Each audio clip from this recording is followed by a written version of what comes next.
Madame la Présidente, Madame la Ministre, collègues, quel que soit le banc sur lequel vous siégez, la journée est importante. Une petite journée de débat pour peut-être 2 ans de vie plus douce. Le débat qui s'engage ce matin est un moment, je le répète, de grande importance, qui concentre les 2 grandes questions qui fracturent actuellement le pays. La question sociale et la question démocratique. Pour ceux qui connaissent l'histoire de France, ils savent que quand ces 2 questions fusionnent, alors nous rentrons dans un moment de haute turbulence politique. Parler de la retraite, c'est parler de la vie. La retraite ne peut pas être seulement un court générique d'un long film d'une vie de travail difficile. Oui, Madame la Ministre, c'est parler du travail, mais pas seulement du travail. C'est de quel type de société et comment justement nous voulons libérer la femme et l'homme de la pénibilité du travail. C'est quel est le rapport et la tension entre les 2.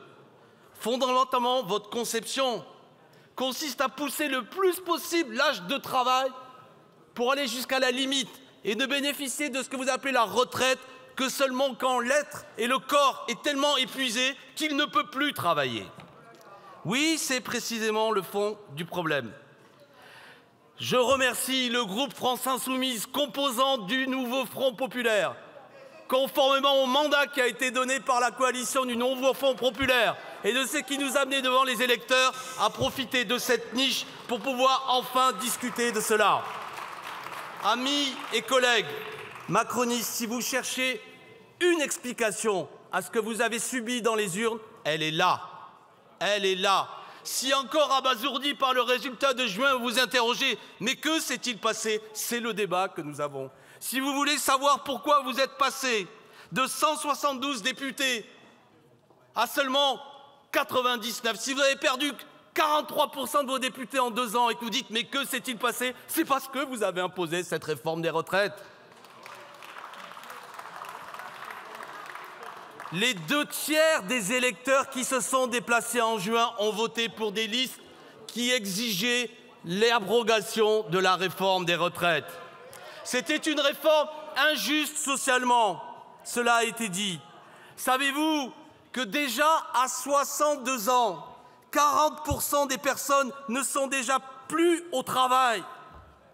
Si vous reportez l'âge légal à 64 ans, cela fera basculer 110 000 personnes supplémentaires aux minima sociaux et 280 000 demandeurs d'emploi supplémentaires. Oui, je le dis, votre conception est de pousser l'âge de la retraite jusqu'au moment où le corps ne peut plus aller plus loin. Mais j'ai abordé la question démocratique. La méthode que vous avez utilisée est aussi au fond du problème. Les Français ont vu la démonstration qu'aujourd'hui, l'antisocial naît du verbe naître dans l'antidémocratique. Madame la Ministre, cela vous a été dit par un collègue précédemment. Vous n'avez pas fait adopter une réforme des retraites, vous ne l'avez pas fait voter, vous l'avez imposée. 93% des Français qui travaillent étaient contre, 70% de l'ensemble des Français étaient contre, l'ensemble des organisations syndicales étaient contre, le Parlement était contre et vous l'avez imposé par 49.3. Je profite de cette tribune pour dire qu'il est temps d'abroger le 49.3 et que tout gouvernement s'engage à ne jamais utiliser cet article antidémocratique. Le 8 juin, nous avions, 2023, prêté serment d'abroger cette réforme des retraites. Nous y sommes. Antidémocratique, antisocial, ne prolongez pas le danger qui fracture notre pays. Un mot, il y a donc 702 amendements à discuter. 702 amendements pour empêcher que l'on puisse adopter ce texte. Je vais le dire avec gravité. Un régime politique où l'on ne peut pas discuter et voter de l'avenir de 28 millions de travailleurs pour savoir si oui ou non ils doivent travailler 2 ans de plus, eh bien je le dis, ce régime ne mérite pas le nom de République. Il ne mérite pas le nom de République.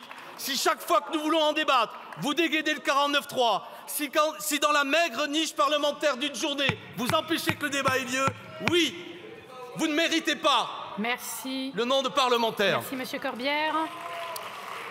Et la parole est à Monsieur